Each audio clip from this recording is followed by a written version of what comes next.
There's been a delay in jury selection in the striking trial of Sean Diddy Combs. The judge postponing the last phase of the process until Monday. He sent somebody through somebody else to try to get in contact with me, telling me enough is enough. So literally just leaving the federal courthouse, lots happened today. The big thing is there is still no jury. Diddy's trial has been delayed amid growing chaos. Witnesses are missing, jurors are backing out, and there are claims he's intimidating those set to testify. Allegedly, he plans to sue his ex-bodyguard for speaking out, while Cassie is expected to testify this week. Reports suggest she may require witness protection. Meanwhile, the mysterious disappearance of witness number 3 and the fear-gripping jurors raise serious concerns about safety and justice in the high-profile case. Selection of a jury in the Sean Diddy Combs case almost complete. Prosecutors are preparing for opening arguments on Monday, but they admit there's a snag.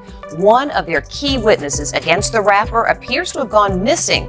This comes as we learn that Combs' ex-girlfriend, who was seen on video being assaulted by the rapper, is pregnant. Here's Les Trent. Is a key witness in the Sean Diddy Combs trial backing out? Victim number 3, as she's called, was set to testify against the music mogul. The name of victim number 3 was going to be revealed when she took the stand, but the woman has apparently gone missing, and prosecutors say they've been unable to reach her. People just get nervous, and this person could just be nervous and just has had second thoughts. If the prosecutor can't find this witness, how might it affect the case?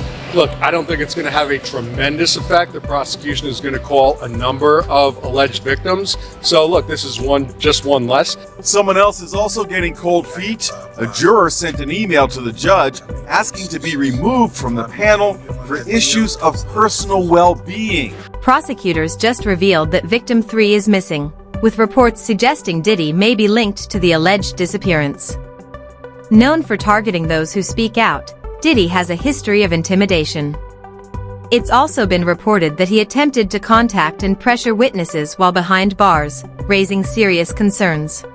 Well, I mean, on the surface, if the prosecutor's claims are true, this seems like pretty much textbook witness tampering, right? I mean, it appears to be an effort to either, in some cases, intimidate witnesses from testifying against him, or there have been other reports of sort of inducing people to make statements in his defense. There was some allegation that in one instance this was a statement that he, in essence, dictated or drafted with a woman who made a statement that was attempting to rebut one of the accusers, I believe, in a civil case against him.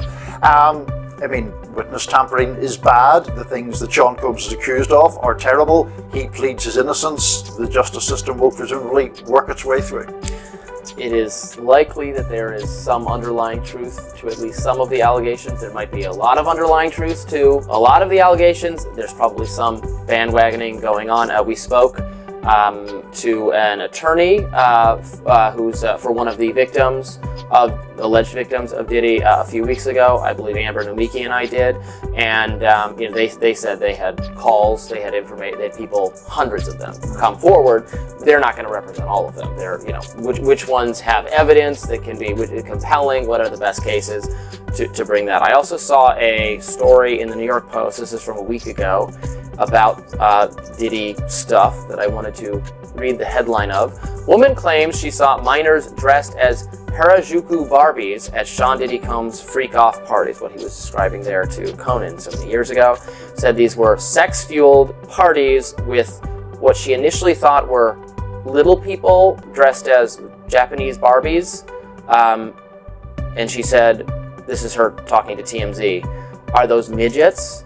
And she actually thinks they were kids dressed up and sexy. Oh, gross. So again, that's just from someone who provided this information to TMZ for a documentary, but pretty disgusting. It is. No, that's. Call records from the Metropolitan Detention Center, where Diddy is being held, reveal he allegedly tried to pay off witnesses.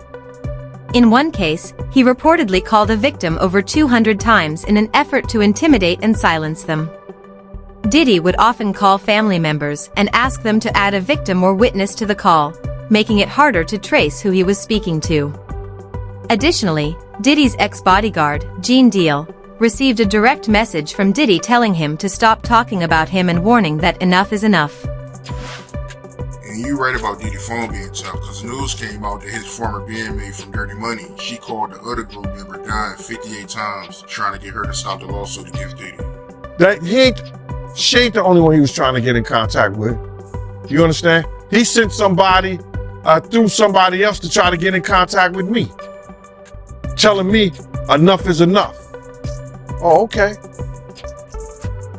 You tell Big Mama that enough is enough. You can't tell Wolf Mama enough is enough. You tell D Ferg Mama enough is enough. You understand? You tell all those people who supported you and they survivors, enough is enough. You didn't tell me about that. So he tried to get somebody to reach out to you? No, I got a phone call from Kirk Burroughs. And Kirk Burroughs, and I ain't gonna get this guy no play. Not Kirk Burroughs, but one of the Puff dudes that I know that's real close to him said, Kirk told me, yo, he want to reach out to you, Gene. He want to speak to you. I said, speak to me for what? What do you want to speak to me for? If he's trying to speak to me, it's for Puff. Point blank. I know the dude. I know how close he is to Puff. He's been with Puff from day one. So he ain't got nothing to say to me, bro. But Kirk Burroughs did say to me that the dude said enough is enough. When do it becomes enough? This is relayed to me by Kirk Burroughs. This guy is like this with Diddy. You seen him on Drink Champs with him. You seen him walking the streets in Miami with him. The whole 9 yards. So I'm saying to him, what does he want to talk to me for? He ain't got nothing to say to me. He said, yo, Gene, he said enough is enough. You know what I'm saying? Enough is enough to what? And I told Kirk Burroughs, I said, yo, if he I said, he don't want to talk to me for himself. He wants to talk to me for Diddy. And I ain't got nothing to say to him. He ain't said enough is enough to Wolf Mother. When he cursed out and told her all kinds of shit. Did he say enough is enough to Big's mother? What do you mean enough is enough? And that's how that conversation went. How did you feel about it after you were done? I felt that, like, because they must have got at Kirk Burroughs, because Kirk called me with the bullshit. Yo, you gotta fix that. You know this, man. God, excuse me. Listen here, bro. I don't care nothing about none of these industry cats and what they do and how they do it. That's their business. You understand? I don't tell a man how to screw his wife and how to spend his money. You don't tell me what I gotta do with my time. Point blank. And do you feel like at some point Diddy could try to come after you or do something, you know, being that he's went after a lot of people, you know he's did a lot of stuff, as you know about. Cam, let me tell you something, man. If I worried about what somebody would do for me, I wouldn't be the man that I am. Gene Deal witnessed Diddy's abusive behavior firsthand, but it wasn't until Diddy allegedly tried to drug Gene's girlfriend that he realized things had gone too far. Despite Gene's efforts to intervene, Diddy reportedly showed no signs of stopping. Gene Deal was the only member of Diddy's team who didn't sign an NDA, which is why he's able to expose Diddy's secrets. Diddy reportedly forced everyone involved in his freak-off parties to sign NDAs to keep them silent. Allegedly, women employed by Diddy and Bad Boy Entertainment were being pimped out to executives from other record labels as part of this disturbing operation. And I know you ain't signed it. I know you ain't signed an NDA, clearly. But did Diddy make his artists sign NDAs and people that work for him? Well, a lot of these rappers, a lot of these industry people, anybody who does business nowadays with the internet, they have NDAs, non-disclosure. That means that if you work for them, you around them, you can't disclose any of the information about them. It's the same thing that he gave to all his artists when he gave them their publishing back. I'm gonna give y'all publishing, but y'all can't talk about Janice Combs, Justin Combs, Sony, Bad Boy, or anything that happened. Y'all can't talk about none of that. But there's some artists that didn't say anything, that didn't sign it, and they able to talk about anything they want to. Diddy is reportedly growing anxious as his sex trafficking trial progresses, fearing he may end up behind bars. With jury selection nearly complete, sources claim the music mogul realizes he can't escape accountability and has allegedly turned to intimidation and violence. What's more, this case may not stop with Diddy. There are said to be even bigger names involved, and if he falls, others could go down with him. Adding intrigue to the proceedings, prospective jurors were shown a list of over 100 names of people and places that may be referenced during the trial. According to NBC News, this list includes high-profile celebrities such as Michael B. Jordan, Mike Myers, and Kanye West. While these celebrities are not accused or implicated in the case, jurors were asked if they recognized any of the names and whether it would affect their ability to remain impartial. No explanation for the list was given by attorneys. The list also reportedly includes women who have taken legal action against Diddy, including Cassie Ventura, his ex-girlfriend whose November 2023 sexual abuse lawsuit was settled just one day after it was filed. Singer and Donity Kane alum Don Richard, who accused Diddy of sexual misconduct in a lawsuit filed in September, also appeared on the list. Diddy has denied all allegations of wrongdoing in both cases. As the trial continues, the public and media are watching closely, wondering what deeper revelations prosecutors may unveil and who else might be connected to this explosive case. Candidates are being asked about their own connections to or impressions of an array of celebrities, and with no explanation why, at least not yet. The parlor games have begun, my friends. Everybody is trying to connect the dots between the shiny, famous names and the beleaguered rap star Diddy and the charges. Just today, the name Robert Downey Jr. came up in court. When a prospective juror said that he knew a Robert Downey in high school, it was kind of funny.